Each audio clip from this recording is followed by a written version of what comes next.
मेरा नाम रेबेका है। मैं अरियला हूँ। So together we run a company जिसका नाम है Atmosphere Studio। मुझे यहाँ पे ज़्यादा कंफर्टेबल है, ज़्यादा होम के जैसे फीलिंग है। अमेरिका तो मेरे लिए एक फॉरेन कंट्री जैसे लगा था।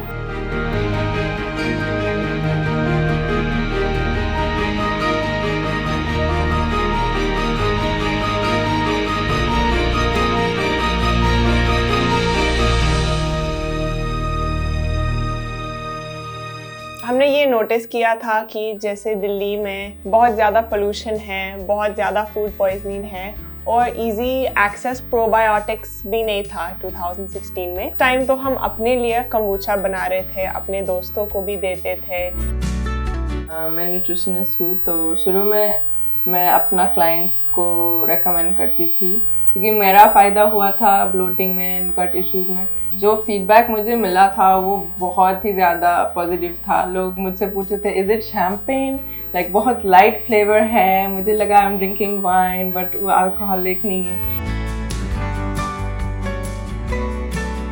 सो kombucha एक फिजी प्रोबायोटिक बेवरेज है, जैसे एक healthy alternative to Coca Cola या स्प्राइट या पेप्सी। तो kombucha एक ईस्टर्न बेवरेज है जो वेस्ट में कमर्शलाइज हो गया था।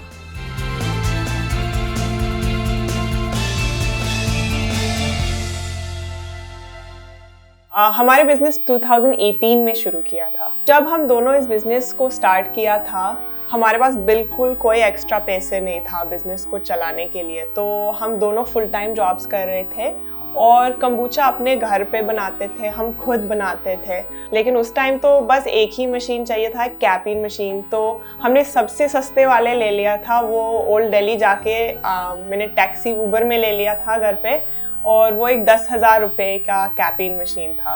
वो मशीन अभी भी है हमारे फैक्ट्री में। कुछ जैसे जुगाड़ से किया था और ज़्यादा खर्चा नहीं हुआ। हमारे जैसे हर रोज़ अराउंड 500 बॉटल्स सेल होता है। MRP 220 रुपीज़ है, लेकिन कुछ अलग अलग मार्जिन्स होता है। तो डेली सेल अराउंड 80,000 रुपीज़ होता है, monthly cell around 25 lakhs per month.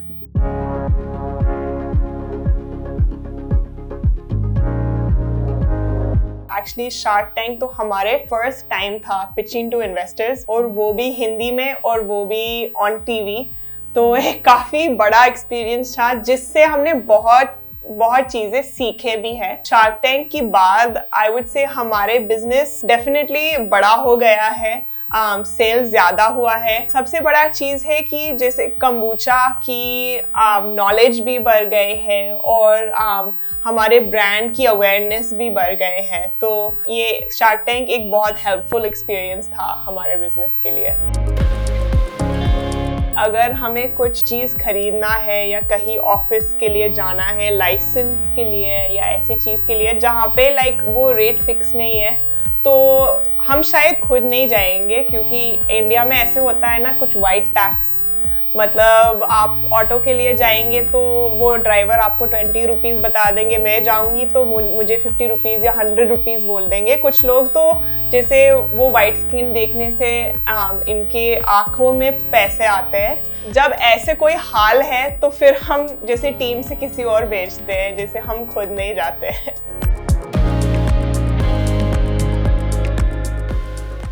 ऐसे फूड मैन्युफैक्चरिंग बिजनेसेस जितना काम है वो थोड़ा मुश्किल लेबर इंटेंसिव काम है, तो लोगों को असूम करते हैं कि ये काम वुमेन से नहीं होता है। जैसे इक्विपमेंट डिज़ाइन कर रहे थे और मशीन्स खरीद रहे थे, जिससे भी हम बात करते थे वो लोग कहते थे कि आपका ये मशीन तो एक लेडी से नहीं चला सकते हैं, आप लोग आदमी कब हायर करेंगे। तो पहले जब हमारे मशीन्स इंस्टॉल किया था फैक्ट्री में, तो वो लोग हमारे टीम को ट्रेन नहीं करना चाहिए था। तो फिर मैंने बोला आप मुझे ट्रेन कर लो, आप मैं ट्रेन करूँगी। तो फिर उन्हें बोला हाँ ठीक है, हम आपको ट्रेन कर सकते हैं लेकिन हम इनको ट्रेन नहीं करेंगे। तो फिर इन्होंने मुझे ट्रेन किया था, फिर मैं अपने लेडीज़ को ट्रेन किया था।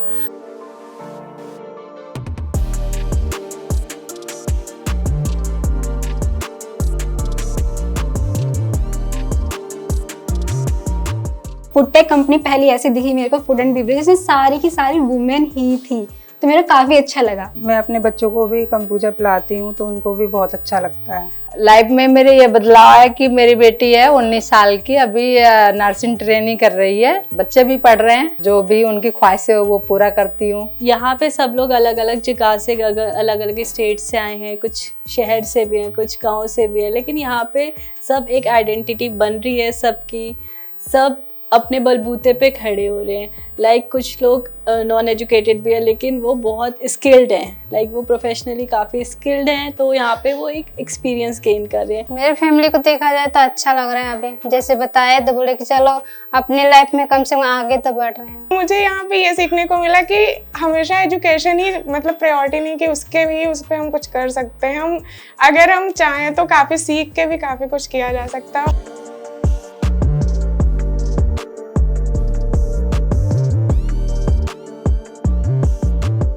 बिजनेस को स्टार्ट करने से पहले जैसे हम लड़ाई करते थे, फिर 2 हफ्ते के लिए बात नहीं करते थे एक दूसरे से।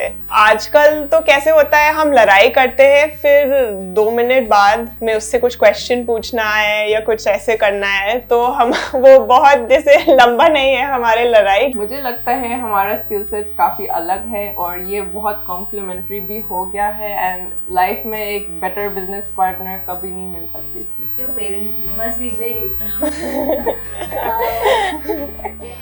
They're probably shocked.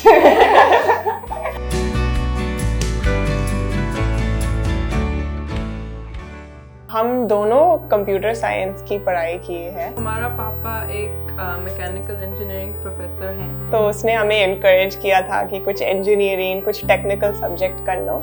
और 1992 में उसको एक फुलब्राइट एक्सचेंज अपॉर्चुनिटी मिला था, तो वो IIT कानपुर शिफ्ट हुआ था पढ़ाने के लिए। तो 2 साल के लिए हम कानपुर में रहे थे। उसको बहुत अच्छा लगा, इंडिया के लोग बहुत अच्छा लगा, और इसके बाद उसका एक और अपॉर्चुनिटी मिला था IIT खड़गपुर में। तो बेसिकली हम कहते हैं realize born made in India kombucha के जैसे।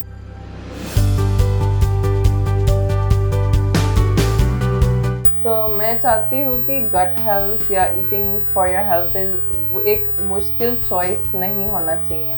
तो 5 इयर्स के अंदर मैं इस कंपनी को एक पूरा गट हेल्थ रिसोर्स बनाना चाहती हूँ। ऐसे चाहिए लाइक कंबुचा एक मिडिल क्लास या upper middle class household drink बनाना चाहते हैं, जिसपे हर सारे Tier 1, Tier 2 सिटीज़ में अवेलेबल है। और हमारे भी काफ़ी अलग नया प्रोडक्ट्स भी लॉन्च होने वाले हैं that are very exciting, so please keep a lookout.